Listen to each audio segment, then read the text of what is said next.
Hi, in this tutorial we are going to go over how to maintain SEO blog posts and how to also optimize the blog post for the keywords that are selected.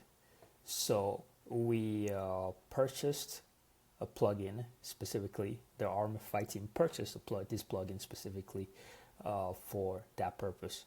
It's going to be the Rank Math SEO plugin, and this plugin will enable you to optimize all of your blog posts, including the SEO optimized content, right? And I'm not gonna go into a tutorial about Rank Math. He has a very extensive tutorial on their website that you'll be able to take a look at.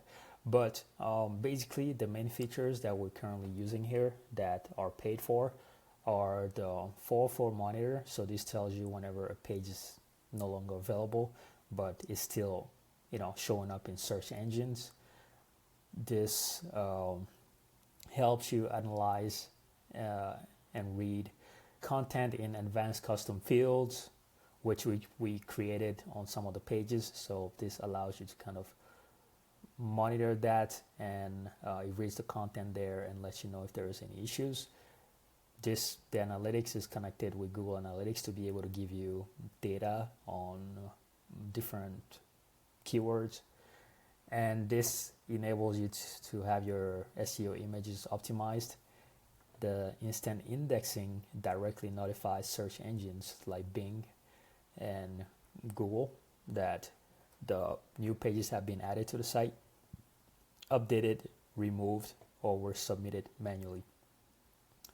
And then there's the link counter. This just counts the total number of internal and external links to and from links inside your blog post. And then there is a local SEO. So this dominates the search results for the local audiences and allows you to optimize your website for local SEO. Essentially, it also helps you acquire the knowledge graph. And then the schema enables support for the structured data. And finally, Road Manager allows you to use WordPress roles to control which of your site users can have edit or view access to Rank Math setting. And then there's the SEO Analyzer, which allows you to analyze SEO across content on the website. There's the sitemap, which creates your site maps. And those are the main enabled feature that you can only pay for. So this is where the account is set up. If you ever want to disconnect this, you can come down here and click on disconnect, and that is going to disconnect everything if you no longer want to use this plugin. And then if you want to set up this plugin from scratch, then this is where you'll do it. We're not going to do that now. I'm going to go back. But by clicking the setup wizard, that allows you to reconfigure this plugin from scratch. And under the help setting, you will find the online documentation of Rank Math as well. So this has all of the documentation that you will need. You can reach out to them if there is an issue by clicking on ticket support. And then finally, there is the import and export. And this is where you're able to import plugins. If you choose to import plugins into the website, you can import CVS files for post terms and users, and export CVS files as well. And then if you are using other plugins here from which you want to import data like Yoast SEO, this is the place to do it. And you can create a backup for Rank Math here if you wish. This is not necessary because we already have other backups of the full site in other places. But if you also want to set this up, I don't recommend it because it's not needed. But if you would like to set this up, you can certainly do that here. All right, so going over all the different features, there is the analytics. So here you again get analytics for your site. This is mostly pulled from Google Analytics, and I personally don't use this too much because I'd rather get the data directly from Google Analytics. But if you want data specific to your blog post, this is a good place to take a look at it. So you'll be able to see that here and optimize your website pages accordingly. you get your SEO performance score here, and you can improve on that by taking a look at your top post here, your top pages, etc. So you can see all of that. You can see how they're doing when people are searching for them on Google, and that gives you all those different metrics as far as how your pages are ranking compared to each other, how many impressions your pages are getting, their position in the search engines, etc. You're able to get that data under SEO performance. And on the keywords, this tells you kind of the top keywords that people are searching for to come to your website. There is not enough data here yet, but I think usually about 90 days or 6 months or so, you will see this data populate, because it now has enough data to tell you which keywords people are looking for in order to land on your website. And then there's the rank tracker, which again tracks all the different pages, specifically your blog post pages, and tells you how these pages are ranking in search engines. So here you can also do a bunch of different things like auto add focus keywords. So we are going to cover that shortly, but this is a place where you can manage your keywords. So the keywords that we added into Airtable for you, if you want to create blog posts for those keywords specifically, this is a good place to kind of add those keywords so you can manage them in the future. And this auto adds focus keywords, so this is already selected by default. So anytime a focus keyword is added, and a focus keyword is essentially like a key or a primary keyword that you are using to create a blog post or page on the website, right? So if all of the content around that page is created around that specific keyword, then that keyword is essentially a focus keyword, and that will be added here automatically. So Colorado small business is one of the keywords that we used for the blog post that we created, so that is why it is showing up here. And you can delete them if you want to, or you can add additional keywords here.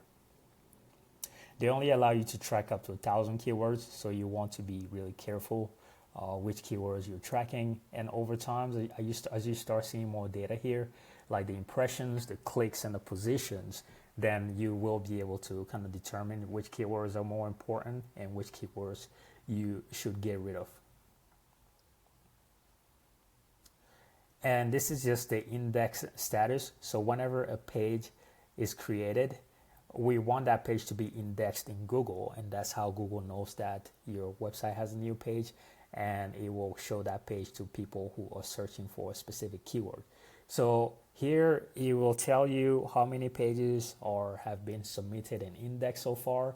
It will tell you which pages have been crawled but are not indexed yet, and which pages have been discovered but are not currently indexed, and then which pages are not indexed in Google, right? So across the website, there are certain elements that we don't necessarily want to be indexed because we don't want people searching for it.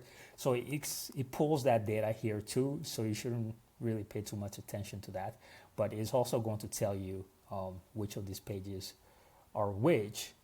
And whenever it says indexing allowed, that means that the page is going to show up in Google search engines.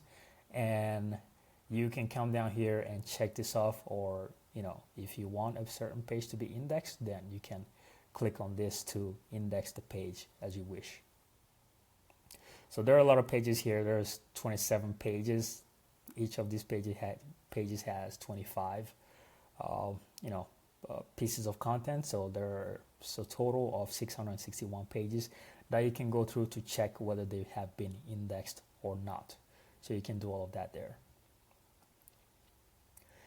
And then we have the general settings. So on the general settings, there are a lot of different elements like your links. So these are the settings that we currently have for the links. You are welcome to check the knowledge base to see if you decide to optimize this. You don't really need to touch anything here, but if you want to change the settings, then you can do so by taking a look at the documentation and seeing what each of these does.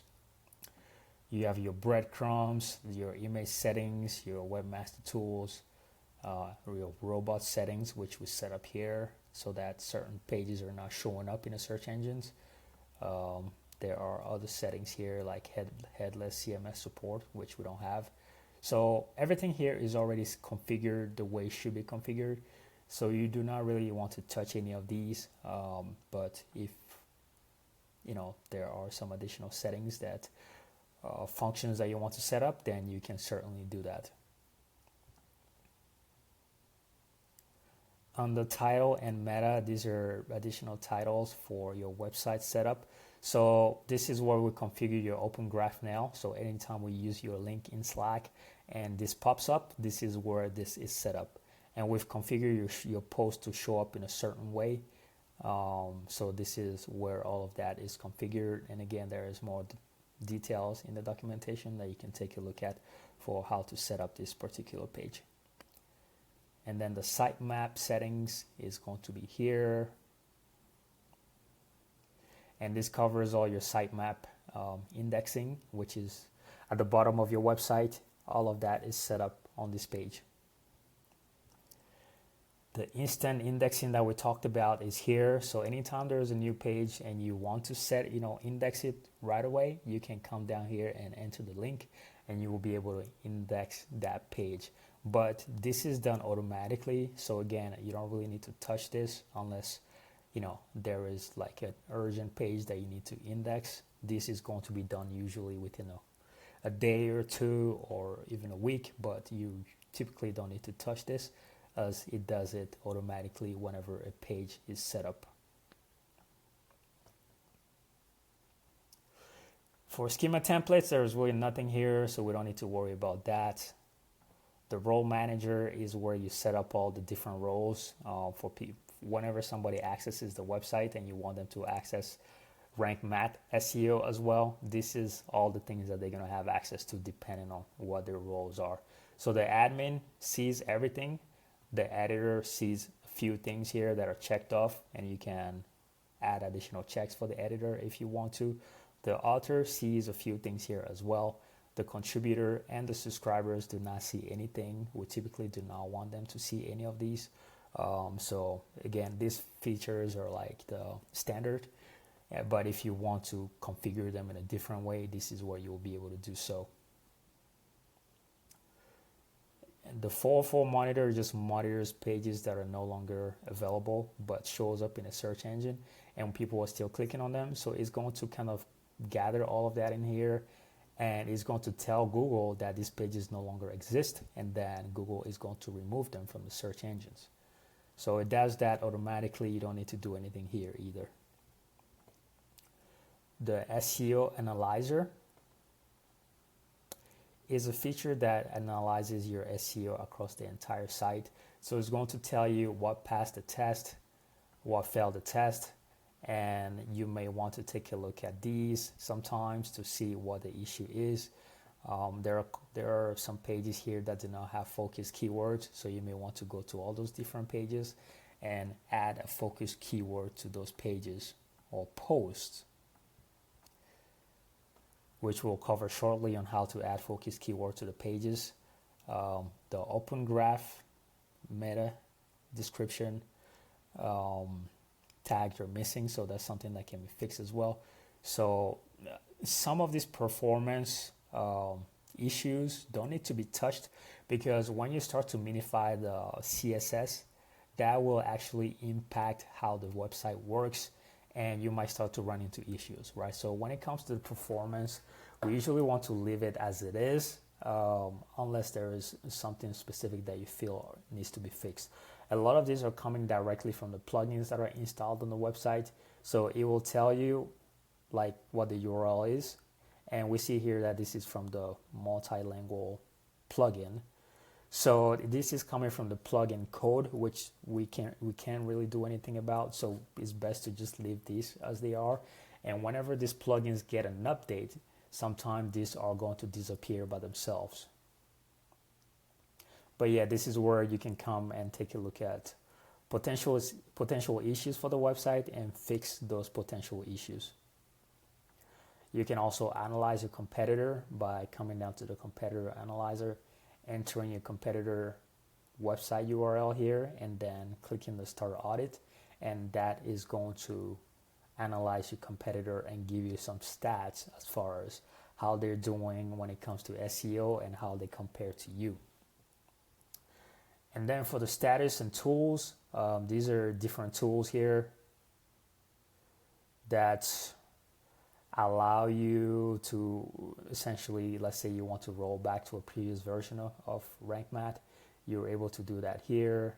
You're able to access the database, flush the cache for this plugin specifically, and there are a few other things that you can redo here. But again, generally, unless you're technical, it's not recommended to play with the settings. They are on the basic settings. And then help and support is going to be at the bottom here. So if you need help with anything related to RankMath, you can directly click on help and support, and that is going to take you to the relevant page, and you can log into the relevant page, and you will be able to create a ticket to essentially for any potential issues that might arise. That's where you'll create a ticket under help and support, or by going directly to the website rankmath.com and logging into your account. All right, so that covers the SEO maintenance and how you're going to be maintaining SEO. Now, the one thing that I want to cover here is focus keywords, and let's go to one of the blog posts and we are going to go over that. So usually when you go over a blog post, you will see whether a keyword is set or not set, and that's going to tell you that right here under SEO details. So whenever a blog post that was created does not have a focus keyword that's already set, then it's always a good practice to come down here and add a focus keyword to the blog post. And there are different ways in which we can do that. We can do that by by coming down on the quick edit. So this is quick edit here. So we can add a focus keyword by coming down here on the quick edit, and then on the where it says primary focus keyword, we can enter a keyword here, and that is going to be the focus keyword for this particular blog post. And the best way to do that is to take a look at the Airtable document that we sent to you, the Airtable database that has all the keywords. And whenever you have a new keyword, just come down here and add the focus keyword, and that is going to tell this RankMath SEO plugin that this is the focus keyword for this specific page, and RankMath SEO is going to relate that to Google as well. So that's one way to do it. Another way to do it is to go directly to editing the blog post by clicking on edit.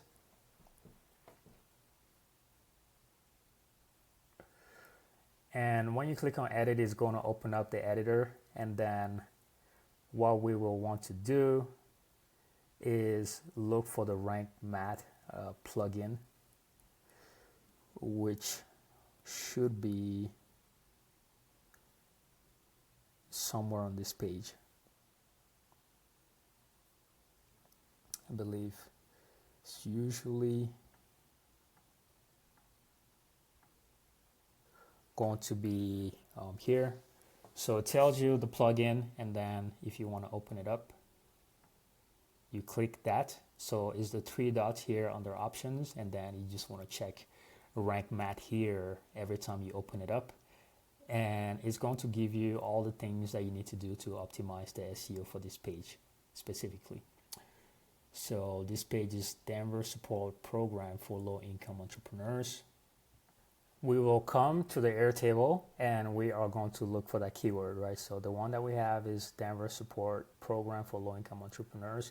So the keyword here is going to be Low-Income Entrepreneur Support Programs Denver.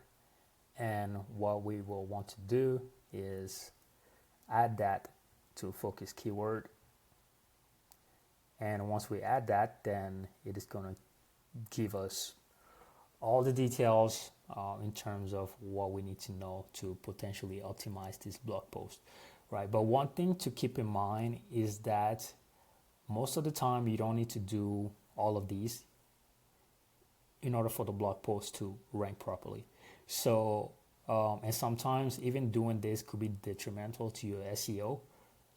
For example, it'll tell you that the focus keyword does not appear in the content. You cannot really add that specific focus keyword to the content, unless you're doing keyword stuffing, because this keyword is low income entrepreneur support programs in Denver. It's really hard to integrate this in different sentences. So it's best not to actually follow the advice that is given us here to that the focus keyword doesn't appear in the SEO title. We don't want it to appear in the SEO title because it's hard to turn that into an actual title, right? So we don't want that to fully appear in the title, because we can say Denver, support program for low income entrepreneur support programs, Denver. That's not going to work, right? So a lot of the time you don't want to pay too much attention to some of this SEO advice here. You just want to make sure that the main things are done, right? There's a title, there are headings in the blog post. The blog post reads well. It links to other blog posts on the website. It has images. So those are the main things that you want to worry about. You don't want to worry about the character number, keyword density, and add an image to your with your focus keyword as an alt text. These are not really things that we need to concern ourselves with.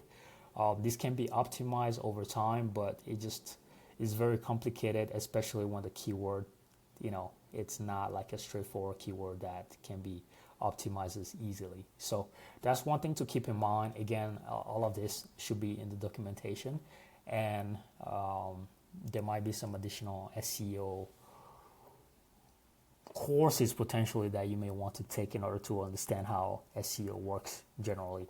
But what we're focusing on here is how to add the focus keyword, and this is how you add the focus keyword on all the pages by editing, coming down to the three dots here, and then clicking on Rank Math to add the focus keywords. Once we're done adding the focus keyword, we just save the post, and then we can go back to the page, the home page, and it will now tell us that the focus keyword is that. And then again, depending on the keyword, you may want to optimize it further or not, but that is how you can essentially optimize your SEO and maintain all things SEO using the Rank Math SEO plugin.